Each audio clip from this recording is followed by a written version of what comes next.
வணக்கம்.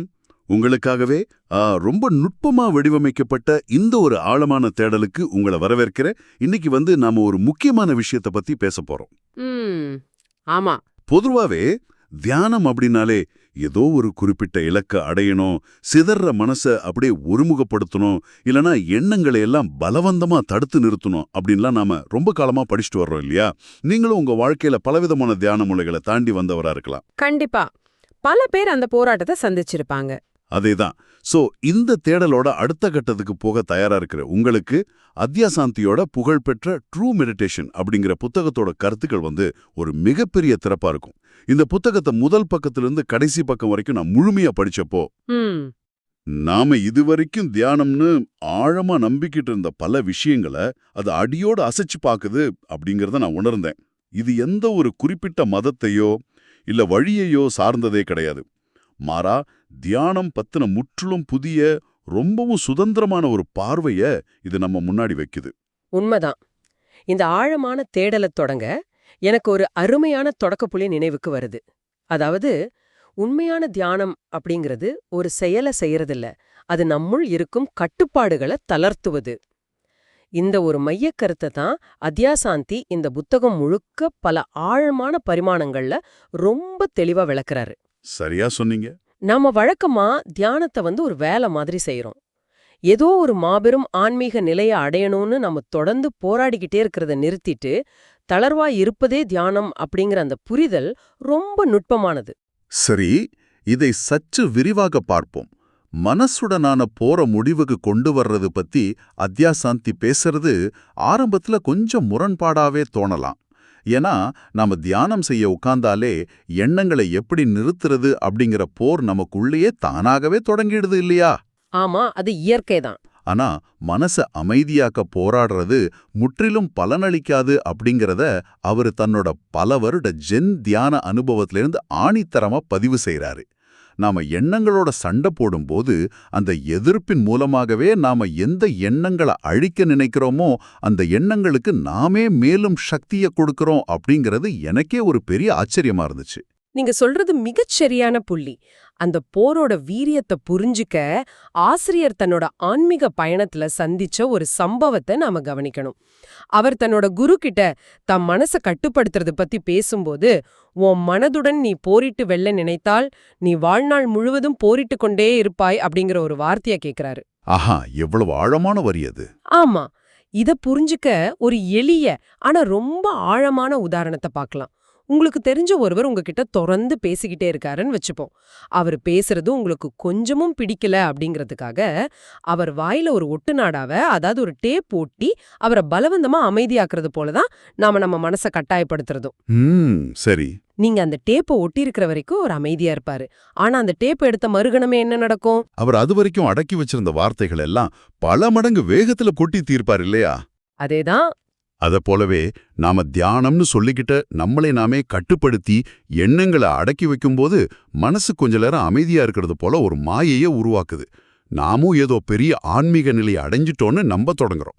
ஆனா அந்த தியான நிலையிலேருந்து வெளியே வந்த உடனே இல்ல அந்த சின்ன கட்டுப்பாடு தளர்ந்த உடனே மனசு முன்பை விட ரொம்ப மூர்க்கமா செயல்பட தொடங்கும்.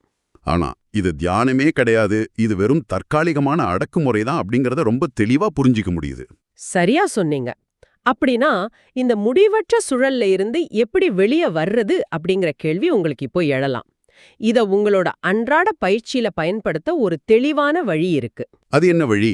நீங்க தியானத்துல உட்காரும்போது மனசு அலைப்பாய்வுனா, ஐயோ என் மனசு இப்படி ஓடுதே, எனக்கு தியானமே வரலையே அப்படின்னு உங்களை நீங்களே குற்றவாளி கூண்டுல ஏற்றாதீங்க.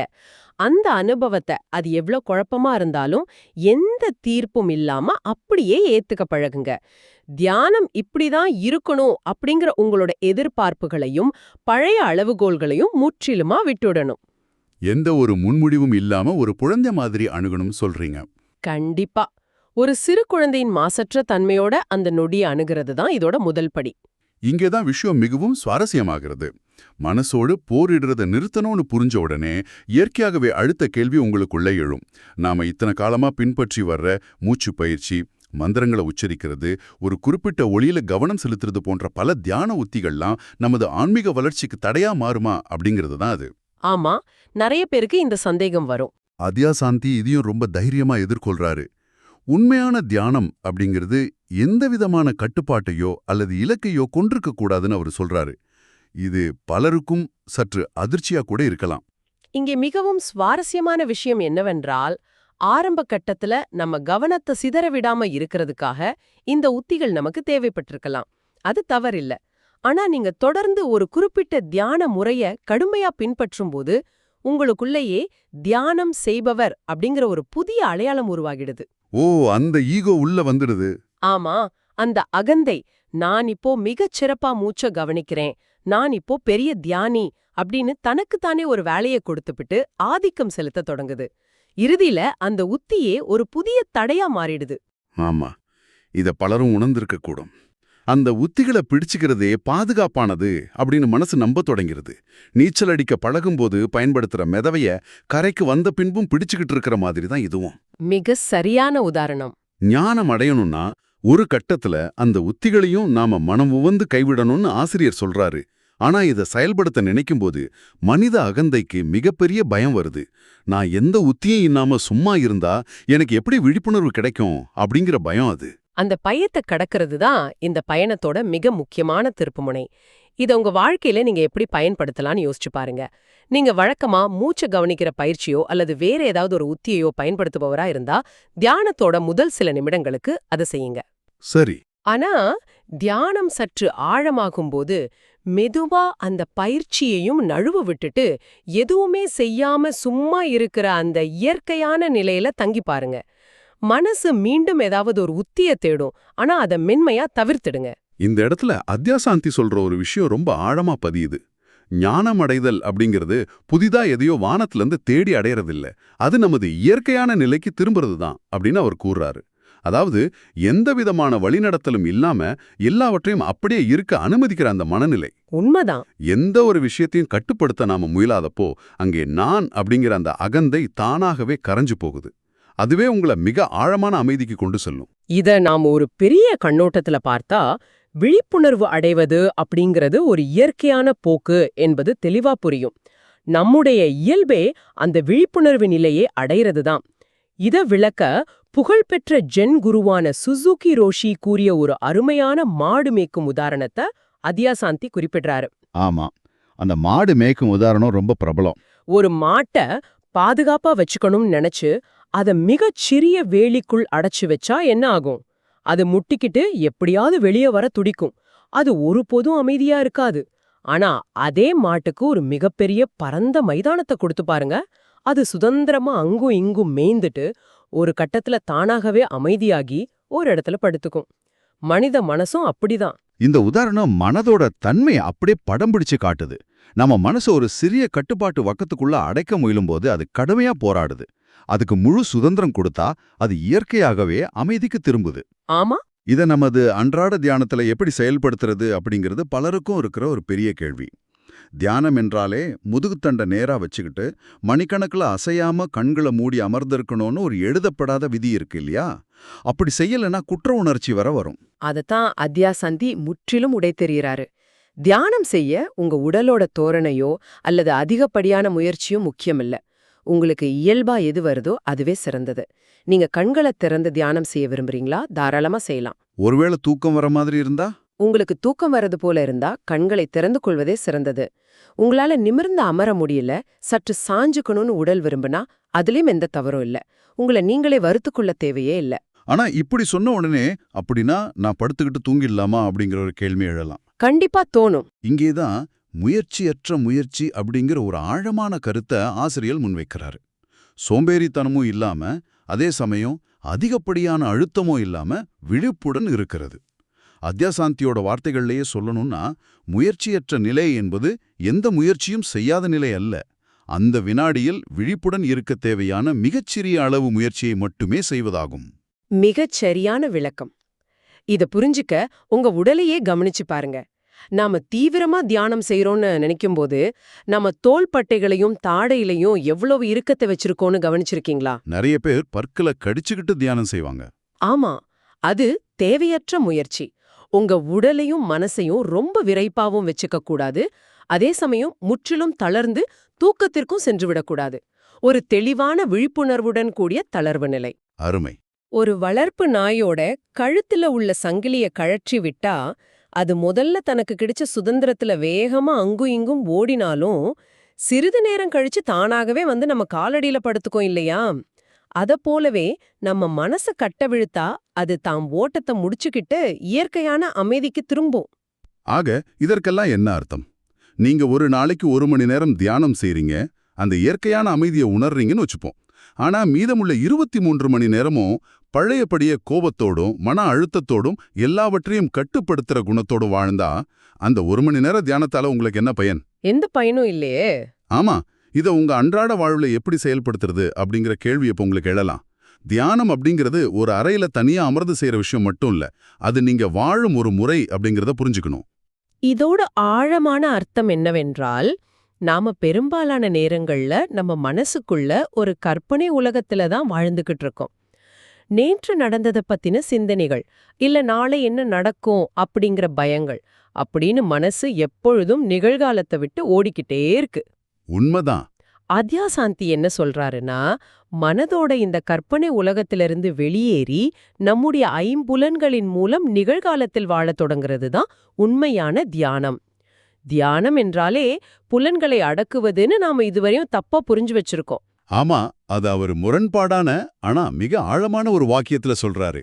உண்மையான தியானம் என்பது நம் மனதை விட்டு வெளியேறி நமது ஐம்புலன்களுக்குள் நுழைவதாகும். ரொம்ப அழகான வரி அது. இது நீங்க உங்க அன்றாட வாழ்வுல எப்படி பயன்படுத்தலாம்னு பாப்போம். இது மிக மிக சுவாரஸ்யமானது. நீங்க கார்ல கடுமையான போக்குவரத்து நெரிசல்ல சென்று கொண்டிருக்கீங்கன்னு கற்பனை செய்துக்கோங்க. மனசு உடனடியாக எரிச்சல் அடையும். ஏன் இவ்வளவு தாமதம் அப்படின்னு கோவப்படும். ஆமா. அப்போ அந்த உணர்வை எதிர்த்து போராடாம அந்த சூழ்நிலையை எந்த எதிர்ப்பும் இன்றி அப்படியே ஏத்துக்க பழகுங்க. சரியா சொன்னீங்க. மனதோட ஓட்டத்திலிருந்து விடுபட்டு உங்களை சுற்றியுள்ள வாகனங்களோட சத்தங்கள், ஏசியோட குளிர்ந்த காற்று, உங்க உடம்போட அசைவு என ஐம்புலன்கள் வழியே அந்த நொடிய கவனிங்க. இது ஒருவருக்குள்ள மிகப்பெரிய மாற்றத்தை கொண்டு வரும். கண்டிப்பா. உங்களுக்குள்ள ஒரு பயமோ அல்லது வலியோ வரும்போது அதிலிருந்து தப்பிக்க முயல்றது தான் நமது முதல் தற்காப்பு உணர்வா இருக்கு. ஆனா அதை தவிர்க்காம அந்த உணர்வின் வழியாகவே முழுமையா பயணிக்கிறது உங்களை இன்னும் ஆழமான நிலைக்கு கொண்டு செல்லும். ஒருவருடன் நீங்க பேசும்போது வேறு எதை பற்றியும் சிந்திக்காம முழுமையா அங்கேயே இருக்கிறது கூட தியானம்தான். சுருக்கமா சொல்லப்போனா தியானத்திற்கும் அன்றாட வாழ்க்கைக்கும் இடையே உள்ள அந்த பெரிய சுவரை நீங்க உடைக்கணும். தியானத்துல கிடைக்கிற அதே ஏற்றுக்கொள்ளும் மனநிலைய உங்களோட அன்றாட வாழ்வின் ஒவ்வொரு நொடியிலும் பாத்திரம் கழுவும் போதும் சரி, ஒருத்தர்கிட்ட பேசும்போதும் சரி கடைபிடிக்கணும். அதுவே உண்மையான சுதந்திரம்.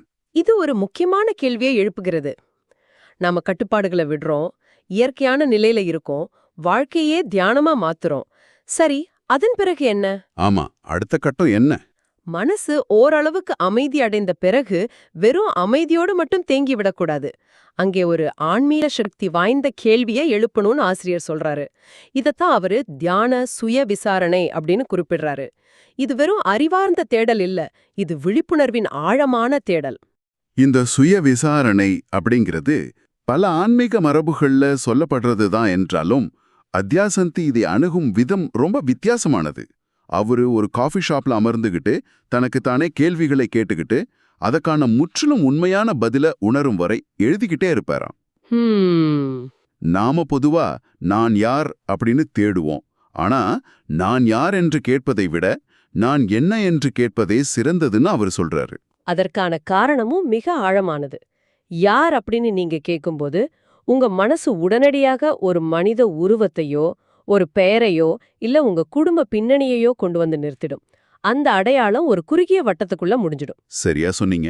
ஆனா நான் என்ன அப்படிங்கிற கேள்வி உங்களை ஒரு பொருளாகவோ மனிதனாகவோ சுருக்காம எந்த எல்லையும் இல்லாத எல்லையற்ற விழிப்புணர்வை நோக்கி உங்களை கொண்டு செல்லும் ஆற்றல் கொண்டது. இந்த தேடலை உங்க வாழ்க்கையில நீங்க எப்படி பயன்படுத்தலாம்? இத ஆன்மீக தலத்துல கழித்தல் முறை அப்படின்னு சொல்லுவாங்க. நமது பழைய தத்துவங்கள்ல இத நேதி அப்படின்னு சொல்லுவாங்க. அதாவது எதுவெல்லாம் நான் இல்லையோ அதை முதல்ல கழித்து கொண்டே வர்றது. உங்களுக்குள்ள நீங்களே ஒரு கேள்வியை கேட்டுக்கோங்க.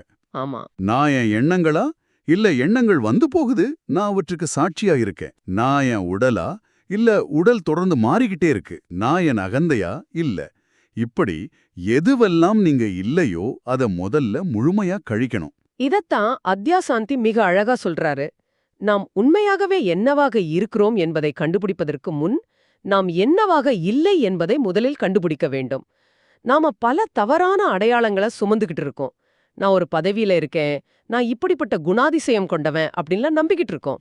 ஆமா, அந்த பொய் அடையாளங்களை எல்லாம் உரித்து எரியும் போதுதான் இறுதியாக எந்த உருவமும் இல்லாம பெயரும் இல்லாம மிஞ்சும் அந்த தூய விழிப்புணர்வு வெளிப்படும். அந்த தூய விழிப்புணர்வுல நிலைத்திருப்பதுதான் இந்த சுய விசாரணையோட நோக்கம். இது வெறும் தத்துவார்த்தமான சிந்தனை அல்ல, சும்மா மூளையை போட்டு குழப்பிக்கிற ஒரு விளையாட்டும் அல்ல. அது உங்களோட உண்மையான அடையாளத்தை உணர்வதற்கான ஒரு ஆழமான கருவி. ஆமா, அந்த தேடலோட முடிவுல நீங்க தேடி அலைந்த அந்த அமைதியும் நீங்களும் வேறு வேறு அல்ல, இரண்டும் ஒன்றுதான் அப்படிங்கிற பேருண்மையை நீங்க எந்த சந்தேகமும் இல்லாம உணர்வீங்க. அது ஒரு அற்புதமான விடுதலை நிலை. இந்த ஆழமான உரையாடலோட முடிவுல உங்களுக்குள்ள ஒரு சிந்தனையை தூண்ட விரும்புறேன். நாம இதுவரை பேசின இந்த விழிப்புணர்வு அப்படிங்கிறது ஏதோ ஒரு இடத்துல தேங்கி கிடக்கும் ஒன்றல்ல, அது இயங்கிக்கிட்டே இருக்கிறது. ஒருவேளை நீங்க அடுத்த முறை தியானத்துல அமரும்போது உங்க கவனம் சிதறுவதாகவோ அல்லது தொலைஞ்சு விட்டதாகவோ உணர்ந்தா உடனே உங்களை வருத்திக்காதீங்க. உண்மையில அது உங்க மனசு அலைபாயும் நிலை அல்ல. பின்ன அது என்ன? விழிப்புணர்வு தன்னை தானே சுவாரஸ்யமாக ஆராய்ந்து கொள்ளும் ஒரு நடனமாக இருந்தால் எப்படி இருக்கும்?